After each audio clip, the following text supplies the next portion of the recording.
अस्सलाम वालेकुम। तो क्या चल रहा है आजकल? Please, I don't have any time for any gossip now. Eh? Yes, look at you. वेले बैठे हो तो आओ कुछ चलाते हैं। Hey, y'all, come look at this. देवबंदियों की एक किताब अरवाह सलासा यानी हकायात औलिया, हजरत शाह वलीउल्लाह मुहद्दिस दिलवी और उनके खानदान के तमाम मशाइख और अकाबर और मशाइख देवबंद के हालात व हकायात पर नहायत ही मुस्तनद और दिलचस्प किताब।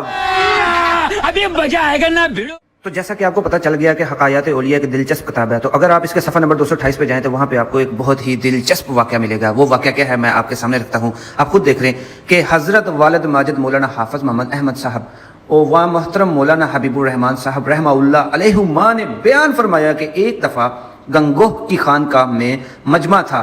हज़रत गंगोही और हज़रत नानोतवी के मुरीद शागिर्द भी सब जमा थे और ये दोनों हजरात भी वही मजमा में तशरीफ फरमा थे। हज़रत गंगोही ने हज़रत नानोतवी से मोहब्बत आमेज लहजा में फरमाया, यहाँ जरा लेट जाओ।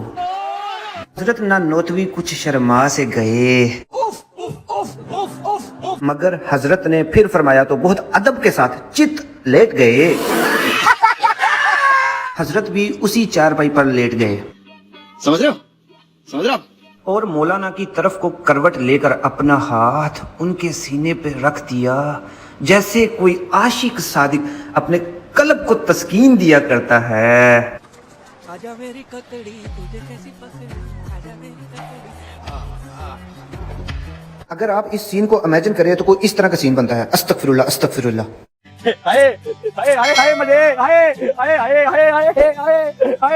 मौलाना हर चंद फरमाते हैं कि मियाँ क्या कर रहे हो? मारो मुझे, मारो। ये मजाक हो रहा है, एक सेकंड यार, मजाक हो रहा है।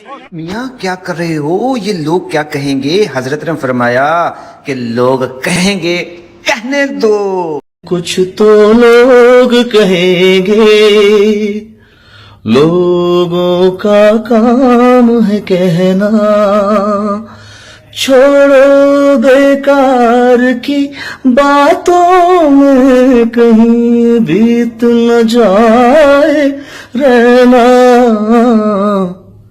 कुछ तो लोग कहेंगे। अब मुझे समझ नहीं आ रही कि बंदा इस बात पे हंसे या रोए। जब बंदा कोई बेहुदा हरकत करे और फिर ये भी साथ कहे डिटाई के साथ कि लोग जो कहते हैं कहने दो, तो इस बात पे आपको दावत इस्लामी की तरफ से मैं एक दावत पेश करता हूँ। फरमाया कि ऐसे कामों से बचा जाए जो किसी को बदगुमानी में मुबतला कर सकते हैं। ये हमारा मौजू है कि हम कोई काम कर रहे हैं और हम कहे यार क्या फर्क, मुझे किसी की कोई परवाह नहीं है। आपको क्यों परवाह नहीं है? आपको परवाह होनी चाहिए, आप मुसलमान हैं। तो जैसा कि आपने सुना कि आप मुसलमान हो, आप एक नुमाइंदा हो, आपने अपना एक करैक्टर दिखाना है और ऐसा करैक्टर दिखाना है जिससे बेहूदगी ना दिखे। मुसलमान का करैक्टर ही उसकी सबसे बड़ी ताकत है। अगर आप लोगों के सामने इस तरह की बेहुदा काम करेंगे और फिर कहेंगे कि लोग क्या कहेंगे, कहने दो, हमें उसकी कोई परवाह नहीं, तो ये गलत बात है। मुसलमान को ये ज़ेब नहीं देता। अब अगर आप ये बात किसी देवबंदी के सामने रखेंगे, आप उसको कहेंगे कि ये देख, ये बेहूदगी है, ये फहाशी है, ये गलत बात है, तो वो आगे से आपको क्या कहेगा कि जिसने ये तुझे बात बताई है उसको कह के मेरे साथ लाइव मुनाजरा कर ले। मतलब कि वो हट धर्मी पे तुला हुआ है, वो बिल्कुल भी इस तरह की फहाशी की बातों को मानने के लिए तैयार नहीं। देखें, बुजुर्गों के साथ अगर इस तरह के वाकयात मंसूब हो जाए तो वो तो जो है ना बड़ी अच्छी चीज होती है। अगर यही बंदा इसी के बच्चे को, जो ये जो बंदी कह रहा होगा कि ये फहाशी नहीं है, उसी के बच्चे को किसी बड़े बंदे के साथ किसी लोगों के सामने लटा दिया जाए तो फिर उसकी गैरत जाग उठेगी, उसको वो बुरा समझेगा, लेकिन बुजुर्गों की बात को गलत नहीं समझेगा। तो जो इस फहाशी को फहाशी नहीं समझ रहा, उसके लिए एक बार फिर पेशे खिदमत है कि आप इतने बेगैरत हो, इतने बेगैरत हो।